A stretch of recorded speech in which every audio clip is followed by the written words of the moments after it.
स्वागत है आपका। मैं हूं आपके साथ अनुज श्रीवास्तव। बुलेटिन की शुरुआत करेंगे बड़ी खबर के साथ। अयोध्या से एक बड़ी खबर आ रही है।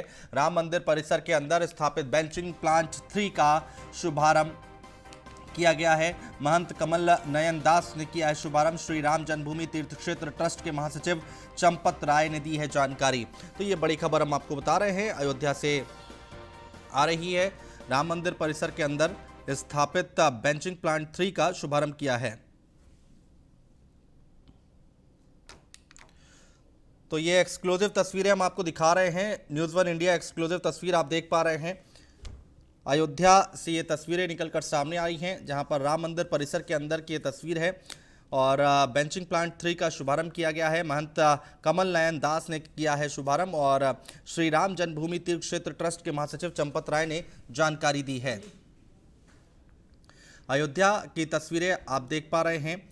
राम मंदिर परिसर के अंदर स्थापित बेंचिंग प्लांट 3 का शुभारंभ किया गया है और महंत कमल नयन दास ने इसका शुभारंभ किया है। तस्वीरें लगातार हम आपको दिखा रहे हैं। श्री राम जन्मभूमि तीर्थ क्षेत्र ट्रस्ट के महासचिव चंपत राय ने इस बात की जानकारी दी और ये तस्वीरें आप देख सकते हैं। ये परिसर की तस्वीरें हम आपको दिखा रहे हैं। अयोध्या से ये तस्वीरें निकलकर सामने आई हैं। न्यूज़ वन इंडिया एक्सक्लूसिव तस्वीरें हम आपको दिखा रहे हैं।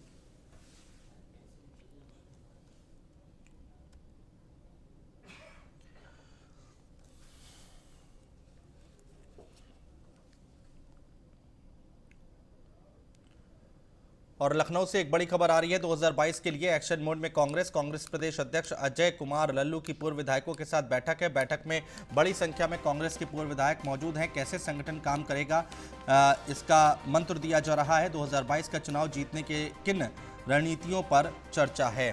तो ये तमाम जानकारियां निकलकर सामने आ रही हैं। बड़ी खबर है लखनऊ से। 2022 के लिए एक्शन मोड में कांग्रेस पार्टी आ गई है। कांग्रेस प्रदेश अध्यक्ष अजय कुमार लल्लू की पूर्व विधायकों के साथ बैठक है। बैठक में बड़ी संख्या में कांग्रेस के पूर्व विधायक मौजूद हैं। कैसे संगठन काम करेगा, इसका मंत्र दिया जा रहा है और 2022 का चुनाव जीतने के लिए जो रणनीतियां हैं उस पर चर्चा की जा रही है। तस्वीरें लगातार हम आपको दिखा रहे हैं। ये लखनऊ की तस्वीरें आप देख पा रहे हैं। 2022 के लिए एक्शन मोड में कांग्रेस पार्टी है। कांग्रेस प्रदेश अध्यक्ष अजय कुमार लल्लू की पूर्व विधायकों के साथ बैठक चल रही है। कैसे संगठन काम करेगा, इसका मंत्र दिया जा रहा है। 2022 का चुनाव जीतने के लिए रणनीति जो है उस पर चर्चा हो रही है। और दिल्ली से खबर आ रही है। कोरोना को लेकर राहुल गांधी का सरकार पर हमला। कोरोना पर गलतियों को दुरुस्त करना होगा, ये बात राहुल गांधी की तरफ से कही गई है। दूसरी लहर के लिए सरकार ने तैयारी नहीं की। पूरा देश जानता है कि तीसरी लहर आएगी। तीसरी लहर में दूसरी लहर की गलती ना हो। वैक्सीनेशन का टारगेट हमें पूरा करना होगा। राहुल गांधी की तरफ से कहा गया है गरीबों की मदद को कोविड फंड बनाए सरकार और गरीबों तक सीधे मदद का पैसा पहुंचे। तो ये तमाम तरह की बातें राहुल गांधी की तरफ से कही गई हैं। बड़ी खबर हम आपको बता रहे हैं दिल्ली से। पूरा देश जानता है कि थर्ड वेव आने जा रही है। वायरस म्यूटेट कर रहा है और थर्ड वेव आएगी और इसीलिए हम एक बार फिर कह रहे हैं कि सरकार को थर्ड वेव के लिए पूरी तैयारी करनी चाहिए। जो रिक्वायरमेंट्स हैं, हॉस्पिटल बेड्स की रिक्वायरमेंट्स हैं, इंफ्रास्ट्रक्चर की रिक्वायरमेंट्स है, ऑक्सीजन की रिक्वायरमेंट है, दवाइयों की रिक्वायरमेंट है, जो सेकंड वेव में नहीं की गई थी, उनको थर्ड वेव के लिए बिल्कुल करना चाहिए। और राहुल गांधी के बयान पर बीजेपी का पलटवार। कोरोना के खिलाफ लड़ाई में अड़ंगा लगा रहे राहुल गांधी। देश में जब अच्छा होता है तो राहुल गांधी को चिढ़ होती है। कोरोना पर राजनीति कर रही है कांग्रेस।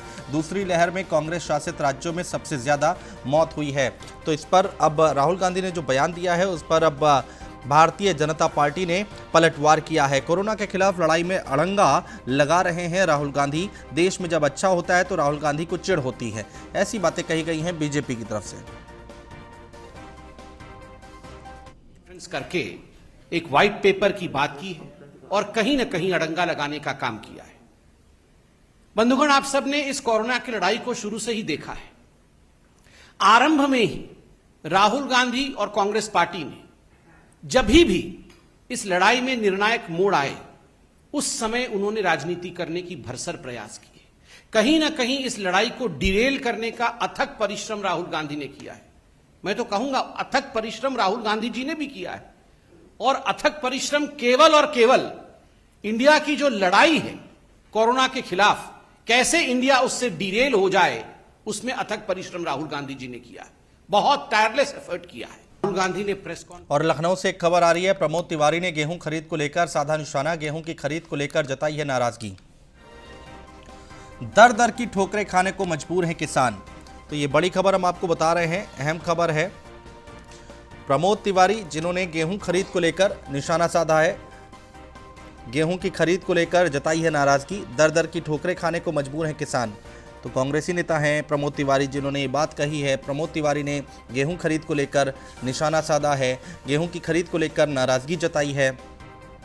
दर दर की ठोकरें खाने को मजबूर हैं किसान, ये प्रमोद तिवारी की तरफ से कहा गया है।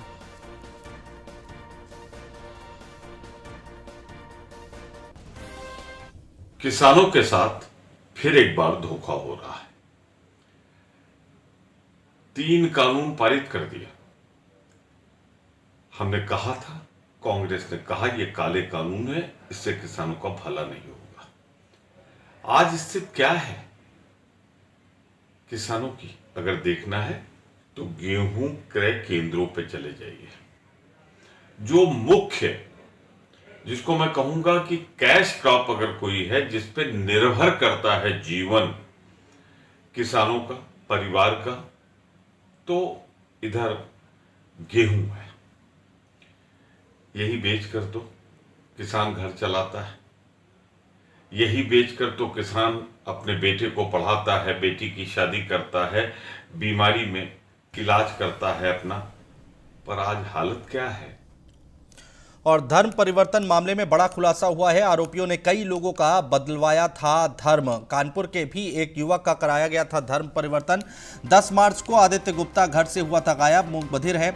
आदित्य गुप्ता नाम का युवक नौकरी के नाम पर घर से निकला था और सोशल मीडिया के जरिए संपर्क में आने के बाद घर लौटा युवक। मां ने बताया घर पर 5 वक्त की नमाज पढ़ता है आदित्य।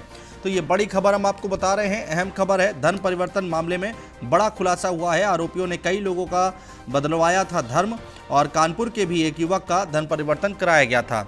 10 मार्च को आदित्य गुप्ता घर से गायब हुआ था, मूक बधिर है। आदित्य गुप्ता नाम का युवक, नौकरी के नाम पर घर से निकला था युवक और सोशल मीडिया के जरिए संपर्क में आने के बाद घर लौटा युवक। मां ने बताया घर पर 5 वक्त की नमाज पढ़ता है आदित्य। पास किया था, इंटर पास करने में डीएवी कॉलेज में एडमिशन लिया था। इसके बाद लॉकडाउन में पेपर नहीं हुए थे, तब से वो उसमें माइंड वेस्ट हो गया और माइंड उसमें घर पर कैसे कहाँ चला गया था? दिल्ली चला गया था। आपको बता के नहीं गया था, चला गया था। फिर जब आपको जानकारी फिर जब वापस आया था फिर ये 10 मार्च को लापता हो गया था। लापता हो गया तो उसके बाद फिर क्या हुआ? हमने उसकी FIR करा दी थी। Inter pass. और लखनऊ एयरपोर्ट पर कस्टम को मिली है बड़ी सफलता। दुबई से लखनऊ पहुंचे यात्री के पास मिला 814 ग्राम सोना। सोने की कीमत 40,15,000 रुपए बताई जा रही है। आयरन के अंदर सोने को छुपाकर यात्री पहुंचा था लखनऊ। तो ये बड़ी खबर हम आपको बता रहे हैं, तस्वीरें हम आपको दिखा रहे हैं।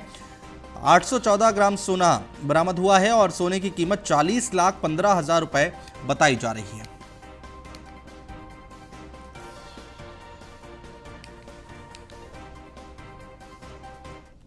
और संभल से खबर है, दबंगों की दबंगई सीसीटीवी में कैद हुई है। पैसों के लेन देन को लेकर युवक को पीटा है, गंभीर हालत में युवक अस्पताल में भर्ती है। केस दर्ज कर पुलिस जांच में जुटी है। हयात नगर थाना इलाके के सराय तारीन का ये मामला है।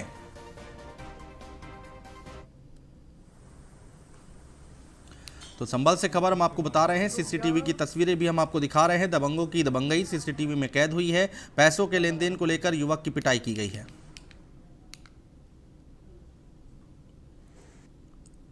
साथ भाई मैंने 2,75,000 रुपये निकलना है पीतल की शीट के और बोर्ड के।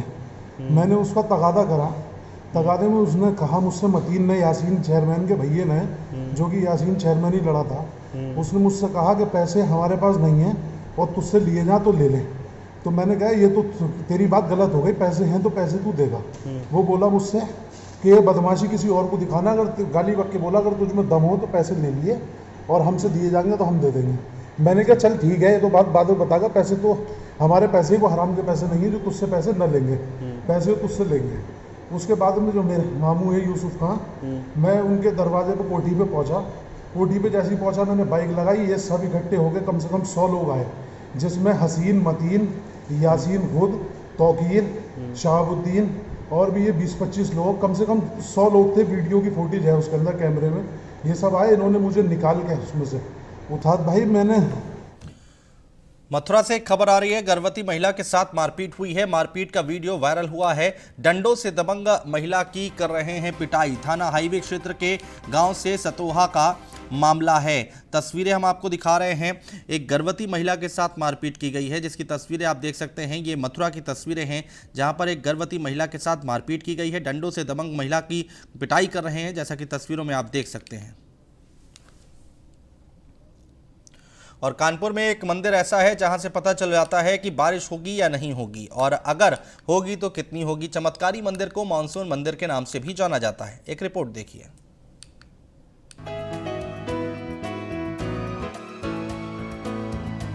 भारत दुनिया का ऐसा देश है जिसे चमत्कारों का देश कहा जाता है। यहाँ पर चमत्कार होते भी हैं और नजर भी आते हैं। ऐसे ही एक चमत्कारी मंदिर में न्यूज़ 1 इंडिया की टीम पहुंची।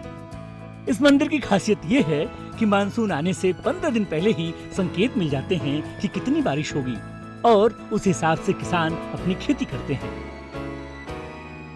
घाटमपुर का चमत्कारी मंदिर, मानसून का मिलता है संकेत। 4200 साल पुराना है मंदिर। मंदिर को मिला है पौराणिक मंदिर का दर्जा। ये चमत्कारी मंदिर कानपुर के अंतर्गत आने वाले घाटमपुर में स्थित है।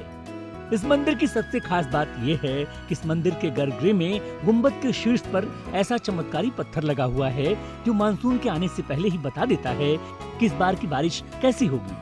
ऐसा माना जाता है कि मंदिर पर चक्र स्थापित होने के चलते गांव में कभी भी आकाशीय बिजली भी नहीं गिरती है। वैसे तो इस मंदिर के नाम की बात करें तो इस मंदिर का नाम जगन्नाथ मंदिर है, लेकिन इस मंदिर का दूसरा नाम मानसून मंदिर के नाम से भी जाना जाता है। लोग बाग इसे मानसून मंदिर के नाम से भी जानते हैं। जैसे ही मानसून बनता है वैसे ही पत्थर पसीज कर टपकने लगता है। इससे मालूम हो जाता है कि यहाँ मानसून बन गया, बरसात आने वाली। कभी कभी जो है जैसे बरसात नहीं होती है तो किसान जो है परेशान होते हैं और पूछते हैं कि पंडित जी मंदिर टपक रहा है कि नहीं टपक रहा। यदि मंदिर टपक रहा है तो किसानों को पूर्ण विश्वास हो जाता है कि बरसात अवश्य होगी। और जितना भी पत्थर का काम है, इसकी उम्र है 4200 वर्ष, जो कार्बन डेटिंग जो रिसर्चों ने बताया। और जो बाहर से स्तूप बना हुआ है ये रथ आकार है। ये भारत में दूसरा आकार इस आकार का नहीं है। इसकी उम्र है 1883 साल, जो कार्बन डेटिंग से आई है। और इसमें सबसे 2 बड़ी खूबियां हैं। जो मंदिर बाहर से दिख रहा है, भारत में दूसरा इस आकार का मंदिर नहीं है। ये रथाकार है, एक कमल के ऊपर है। और जो अंदर की मूर्तियां बनी हुई हैं, इसमें एक पत्थर लगा हुआ है जो 8 दिन पहले हम लोगों को संकेत देता है कि बारिश होने वाली है। मंदिर पुरातत्व विभाग के अधीन है, जिसके चलते पुरातत्व विभाग के भी कर्मचारी मंदिर में तैनात रहते हैं। पुरातत्व विभाग के कर्मचारी देवी शरण की माने तो मंदिर की प्रतिमा की कार्बन डेटिंग हुई है, जिससे भगवान की प्रतिमा 4200 साल से भी पुरानी बताई गई है। हमारे साथ देखिए यहाँ पर कुछ लोग आए हुए हैं जो मंदिर में दर्शन करने के लिए आए हैं। इनसे भी बात करते हैं। क्या नाम है आपका? राजीव गुप्ता। राजीव जी, ये कौन से मंदिर में दर्शन कर रहे हैं और कैसा है इस मंदिर में? जगन्नाथ। बस जो देखा था टीवी में, यूट्यूब वगैरह में कि भैया मानसून के पहले पानी टपकता है तो मालूम पड़ा था पानी आ रहा कि नहीं आ रहा। अभी आपने यहाँ पर देखा, क्या देखा? हाँ देखा, पानी की बूंदे तो हैं, अभी भी पानी की बूंदे मॉइस्चर ऊपर दिख रहा है। पर साफ तौर पर जैसा कि यहाँ पर आम लोगों का भी कहना है कि वो यहाँ पर जगन्नाथ जी के दर्शन करने आए थे और उन्होंने यहाँ भगवान जगन्नाथ के दर्शन किए हैं। और सच में यहाँ पर इस मंदिर का चमत्कार स्वयं मानसून पत्थर बयां कर रहा है। कैमरा पर्सन आंसू के साथ सूरज पांडे, न्यूज़ 1 इंडिया, कानपुर। वर्तमान में जो आकार मंदिर का है वही इतिहास बना हुआ है। वही मंदिर के आकार को रथ के आकार का बताया जा रहा है। देश में 3 जगन्नाथपुरी है, जिसमें से एक बेहटा बुजुर्ग गांव में स्थित है।